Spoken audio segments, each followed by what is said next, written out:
स्वागत है आप सभी का इस नए वीडियो के साथ। द इंडियन पॉकेट लेकर फिर आ गया है लॉ के मज़ेदार कंसेप्ट्स। द इंडियन पॉकेट आज बात करने वाला है द हिंदू मैरिज एक्ट 1955 के सेक्शन 11 और 12 की। चलिए देखते हैं। आप सभी तो ये जानते ही हो, शादी एक पवित्र बंधन है, लेकिन हर बंधन पवित्र हो ये ज़रूरी नहीं। कभी कभी शादी लीगल रूप से हुई तो होती है या कभी कभी नहीं भी हुई होती है, या फिर कोर्ट उसे इलीगल बोल देता है। और इसीलिए आज हम बात करेंगे एक धमाकेदार और कंट्रोवर्शियल टॉपिक पर, वॉइड और voidable marriage under the Hindu marriage act 1955, यानी सेक्शन 11 और सेक्शन 12, जहां शादी तो इनवैलिड होती है या कैंसिल हो सकती है, ये हमें पता पड़ेगा। लॉ स्टूडेंट्स, जुडिशरी एस्पिरेंट्स या लीगल क्यूरियस माइंड, तैयार हो जाओ। आज का lecture 100% conceptual clarity, practical example और रियल केस लॉ के साथ लाई हूँ मैं। अगर हम the Hindu marriage act section 11 की बात करते हैं तो वो वॉइड मैरिज की बात करता है। वॉइड मैरिज क्या होती है? लॉ कहता है ऐसी शादी जिसे लॉ शुरू से ही नहीं मान रहा था, मतलब ऐसी शादी लीगली कभी हुई नहीं, बस नाम के लिए साथ रह रहे हो, लेकिन लॉ के नज़र में हस्बैंड वाइफ नहीं हो। वॉइड मैरिज तब होएगी जब अगर शादी ने सेक्शन नंबर 5 के क्लॉज 1, क्लॉज 4 और क्लॉज 5 को वॉयलेट किया हो। मैं नीचे डिस्क्रिप्शन में सेक्शन 5 के क्लॉज 1, क्लॉज 4 और क्लॉज 5 का वीडियो डाल दूंगी, आप लोग वहाँ जाकर देख लेना। क्लॉज 1 बोलता है, यहाँ पे मैं एक ब्रीफ दे रही हूँ, बाइगेमी मतलब एग्जिस्टिंग स्पाउस होना।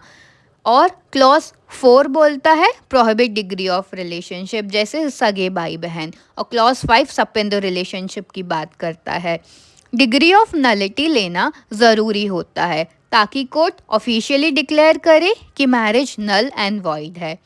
द हिंदू मैरिज एक्ट 1955 के सेक्शन 12 की बात करें तो वो वॉइडेबल मैरिज की बात करता है। वॉइडेबल मैरिज एक ऐसी शादी है जो वैलिड मानी जाती है, बट अगर अग्रीव्ड पार्टी कोर्ट से कहे तो उसे ख़त्म भी कराया जा सकता है। यहाँ शादी शुरू से इनवैलिड नहीं होती, लेकिन कुछ ग्राउंड्स पर कोर्ट उसे वॉइड डिक्लेयर कर देता है। अगर हम सेक्शन 12 के सब क्लॉज 1 की बात करें तो ग्राउंड्स फॉर वॉइडेबल मैरिज का आता है। इम्पोर्टेंस, रिस्पॉन्ड इम्पोर्टेंट हो, मैरिज कंजुमेट नहीं होगी। केस अनुराग पटेल वर्सेस माया पटेल। कोर्ट ने बोला कंजमेशन का होना नेचुरल है, एब्सेंस मीन्स मैरिज अनल्ड। नंबर 2 में आता है अनसाउंड माइंड। अगर शादी के समय किसी पार्टी की मेंटल कैपेसिटी सही नहीं थी। नंबर 3 में आता है कंसेंट ऑब्टेन बाय फोर्स और फ्रॉड, मतलब हमने शादी के लिए कंसेंट धमकी, फोर्स या फ्रॉड से ली गई है। फ्रॉड का मतलब रियल नेचर ऑफ सेरेमनी या मटेरियल फैक्ट अबाउट पार्टनर छुपाया गया हो।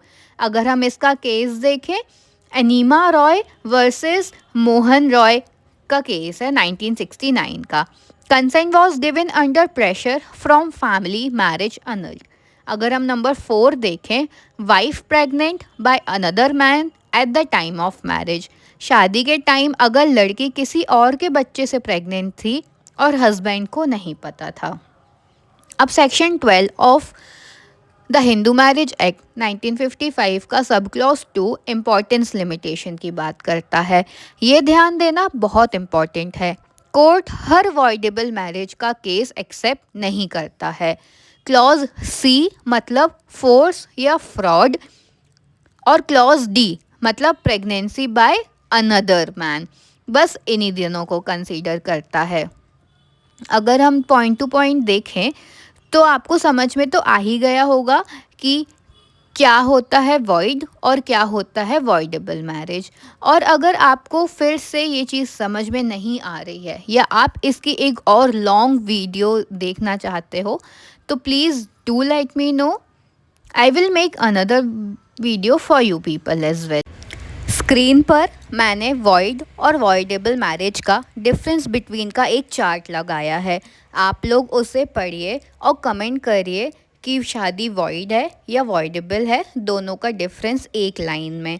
एंड अगर आपको ये वीडियोस अच्छे लग रहे हैं तो please do like, share and subscribe to my YouTube channel the Indian pocket.